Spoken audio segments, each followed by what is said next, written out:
मेरी माँ कहती थी मॉन्स्टर्स नहीं होते, अंधेरे में कोई नहीं छुपा, अंधेरे से निकलकर कोई तुम पर हमला नहीं करने वाला। पर काश मैं भी ये बात अपने बच्चों को बता पाती। लेकिन अब तक मैंने बहुत से मॉन्स्टर्स देख रखे थे, वो हकीकत हैं। इन सब की शुरुआत उस आवाज़ से हुई जो सुपरमैन के डार्कसाइड के जबड़े को एक मुक्के में तोड़ने पर पैदा हुई थी।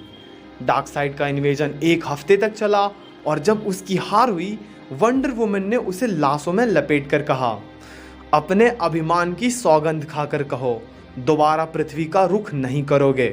डार्कसाइड कहता है, बिल्कुल नहीं करूँगा, क्योंकि मुझे जो चाहिए था वो मुझे मिल चुका है। ये कहकर अंधेरे का वो देवता अपनी धरती की ओर लौट जाता है।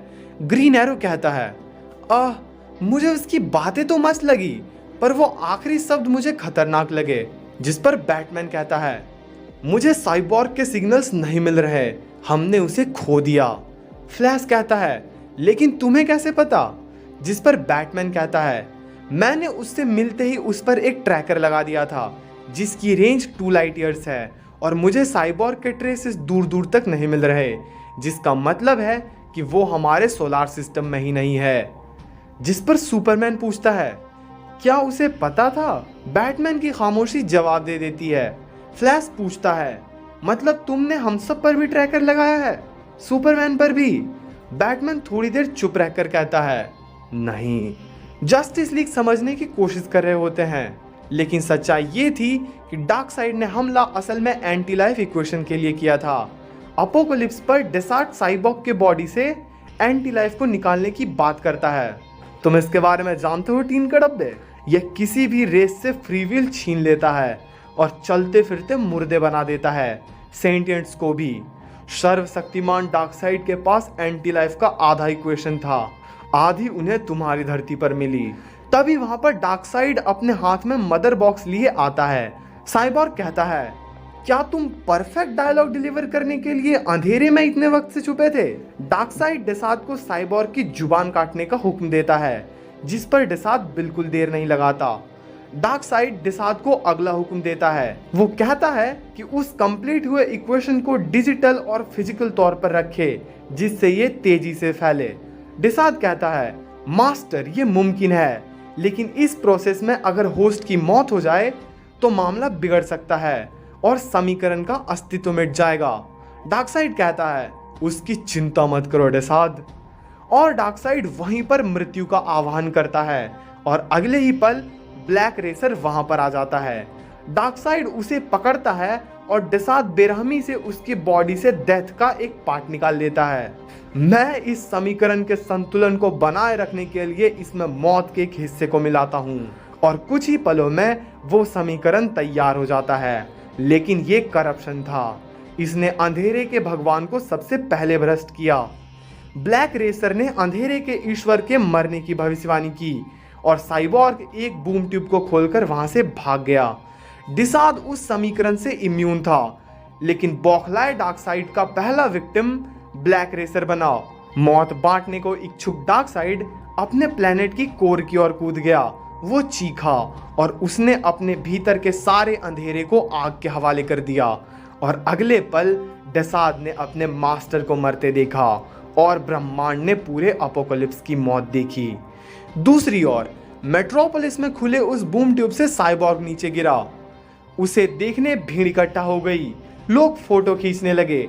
साइबॉर्ग ने उन्हें खुद से बचाने की पूरी कोशिश की, लेकिन देर हो चुकी थी, बहुत देर। जो लोग भी इंटरनेट का यूज कर रहे थे, उनके दिमाग में बस एक समीकरण गूंज रही थी। उन्होंने अपने जहन से उस इक्वेशन को नोच के फेंकना चाहा, लेकिन अब तक वो गुलाम बन चुके थे। सुपरमैन स्कॉट फ्री और बिग बार्डा के घर पर था।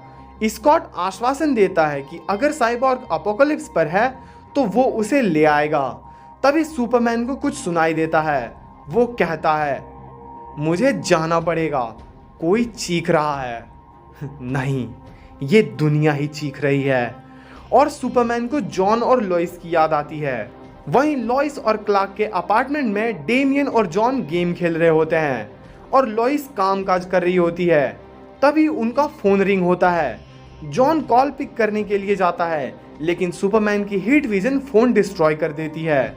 किसी भी तरह के स्क्रीन को मत देखो, अपनी आंखें बंद कर लो। और अगला निशाना टीवी स्क्रीन बनती है।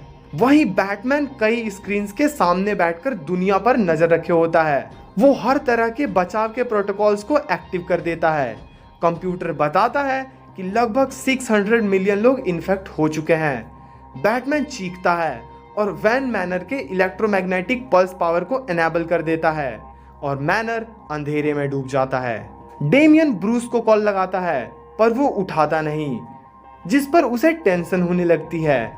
लेकिन सुपरमैन बोलता है, चिंता मत करो, इतने सालों में अगर मैंने कुछ बहुत अच्छे से सीखा है तो वो ये है कि बैटमैन को कभी अंडर एस्टिमेट मत करो।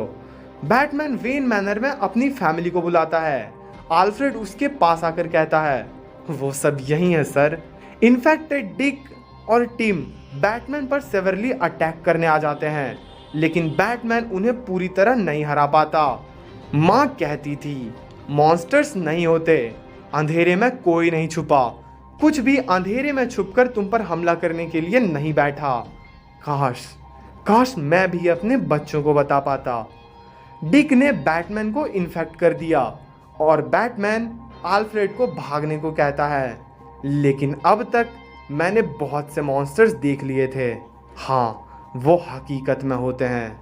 मुझे बस एक बात नहीं पता थी, हम सब के अंदर एक मॉन्स्टर, एक राक्षस है।